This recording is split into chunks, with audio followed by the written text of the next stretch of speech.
1 जुलै रोजी नागपुरातील दीक्षाभूमीवर घडलेल्या तोडफोड आणि जाळपोळीच्या घटनेनंतर आज राज्याचे माजी मंत्री नितीन राऊत यांनी दीक्षाभूमी येथील भूमिगत वाहनतळाच्या स्थळाची पाहणी केली। की मी या ठिकाणी आणि विकास भाऊ आम्ही दोघेही नागपूरचे आमदार आहोत। विकास भाऊ हे नागपूरचे महापौर राहिलेले आहेत आणि मी नागपूर जिल्ह्याचा पालकमंत्री राहिलेलो आहे। या ठिकाणी कोणता पक्ष नव्हे तर या ठिकाणी सामाजिक बांधिलकी आणि आमच्या या नागपूरचं वैभव जे जगाचं वैभव आहे, ज्या ठिकाणी आमच्या आस्था जुळलेल्या आहेत, ज्या ठिकाणी परमपूज्य डॉक्टर बाबासाहेब आंबेडकरांनी एक परिवर्तनाची चळवळ या देशामध्ये 1956 साली उभी केलेली होती, ज्या मातीला दरवर्षी विजयादशमीला लोक येऊन धम्मचक्र प्रवर्तन दिन या ठिकाणी साजरा करतात आणि ती माती आपल्या कपाळाला लावून या ठिकाणून आपल्या गावोगावी जातात। त्या ठिकाणचं पावित्र्य कुठंतरी धोक्यात आलं असं सोमवार दिनांक 1 तारखेच्या घटनेवरून लक्षात आल्यानंतर महाराष्ट्राच्या विधानसभेच्या सभागृहामध्ये याविषयी आम्ही आवाज उठवला आणि या विषयाला दाद मागण्याचा प्रयत्न करून या बांधकामाला स्थगिती मिळवून देण्याचा प्रयत्न या ठिकाणी आम्ही केलेला आहे। साईटवर जे उंच लोखंडी त्या ठिकाणी सळाकी बांधलेल्या दिसतात ते चित्र बघितल्यानंतर एकतर 1/4 या ठिकाणी स्तूप हे झाकलं गेलेलं आहे या बांधकामाने। आपण जर त्याचं निरीक्षण केलं तर एक संपूर्ण अर्धाकार याचा भाग हा खोदून ठेवलेला आहे। मातीचे ढिगारे या ठिकाणी दिसतात, उंच सळाके दिसतात।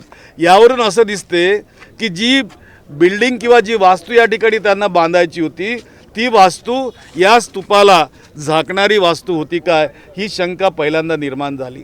दुसरी बाब अशी की इतकी खोदकाम करण्याची गरजच का वाटली, कुणासाठी आणि का, हा प्रश्न मी विधानसभेतही विचारला, आता आपल्या समक्ष पुन्हा मांडतो आहे। आणि आता केवळ या ठिकाणी 90 दिवस उरलेले आहेत। मला वाटतं 12 ऑक्टोबरला विजयादशमी आहे आणि 12 ऑक्टोबरला या ठिकाणी लाखोच्या संख्येने लोक येणार, पाय ठेवायला जागासुद्धा राहणार नाही। आणि ज्या ठिकाणी हे खोदकाम करण्यात आलं त्या ठिकाणून सगळ्या भाविकांना त्यांची एंट्री करण्याची त्या ठिकाणी जागा असते, तिथून रांगाच्या रांगा 3-3, 4-4 किलोमीटरच्या रांगा असतात। भाविक येतात आणि दीक्षाभूमीमध्ये जाऊन त्या ठिकाणी स्तूपामध्ये जाऊन मानवंदना त्या ठिकाणी करतात, तिथली माती आपल्या कपाळाला लावतात। तर या 90 दिवसामध्ये हे जे भूमिगत वाहनतळ या ठिकाणी निर्माण झालेलं आहे त्याला राज्य सरकार बुजवणार काय, आणि बुजवत असताना त्या सळाकी कापावं लागणार, त्या सळाकी त्या ठिकाणी कापडून मग बुजवणार काय, हा पहिला प्रश्न।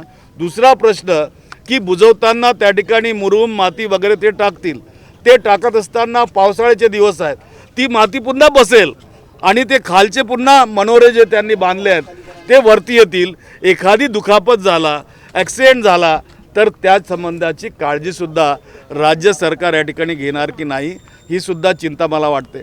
मी राज्य सरकार यासाठी म्हणतो आहे की निधी राज्य सरकारने दिलेला आहे, भूमिपूजन राज्य सरकारचे मुख्यमंत्री यांनी केलेलं आहे।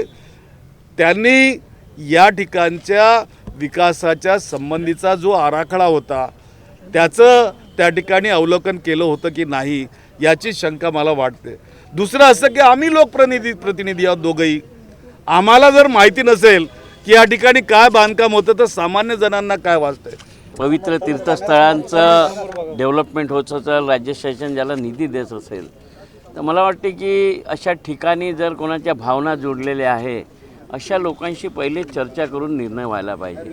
शहरातले जे जनप्रतिनिधी आहेत, निवडून ज्या जनतेने दिली त्या लोकांशी चर्चा करायला पाहिजेत। मला वाटते कॉन्ट्रॅक्टर आणि अधिकारी जर प्लॅन बनवून करत असतील आणि मग हा असंतोष उफाळत असेल तर याला सर्वस्वी अधिकारी राज्य शासन जबाबदार आहे। आता भूमिका अशी झाली, अर्धवट काम पडलेलं आहे, राज्य शासनानं स्टे दिलेला आहे, 8 दिवसाचं येणारं अधिवेशन आहे। आम्ही या अधिवेशनाच्या काळात राज्य शासनाला विनंती करणार आहे की भैया तुम्ही लोकांचा अंत पाहू नका। आता अशा स्थितीत जर लोक इथं दर्शनाला येतील आणि आपल्या दीक्षाभूमीच्या ज्या पवित्र कार्यक्रमाला आता 90 दिवस उरले आहे, त्यांच्या मनात संशय निर्माण होईल की यावर्षी कार्यक्रम कसा होणार. म्हणून राज्य शासनाने यामध्ये दखल घेऊन या आठवड्यातच काही ना काही याचा सोक्षमोक्ष लावायला पाहिजे. जर त्यांना हे काम रद्द करायचं असेल तर ते उभारलेले कॉलम नेस्त नाबूद करून पूर्ववत जमीन केली पाहिजे. मला वाटते इथे पार्किंगची व्यवस्था म्हणजे डेव्हलपमेंटसाठी करोडो रुपये मिळाले तर त्याच्यात कशाचं डेव्हलपमेंट करावं. त्या डेव्हलपमेंटमुळे ही वास्तू झाकल्या जाणार आहे की नाही, हा डेव्हलपमेंटची योजना कोणाची होती, ही कोणत्या समय. आता अधिकारी सांगतात की हाय पॉवर कमिटीमध्ये जर मुंबईचे लोक असतील तर त्याला मला वाटते की काही अर्थ नाही. या अशा पवित्र स्थळांच्या डेव्हलपमेंटसाठी नागपूर शहराची एक हाय पॉवर कमिटी बनवायला पाहिजे, ज्यामध्ये जनप्रतिनिधी, या क्षेत्रात काम करणारे, या स्थळांशी जुळलेले लोक आहे, या सगळ्यांशी चर्चा करूनच हे झालं असतं तर हा प्रश्न निर्माण झाला नसता. याच्यात चुकी शासनाच्या अधिकाऱ्यांची आहे, ज्यांच्या चुकीमुळे हे सगळं उद्भवलं.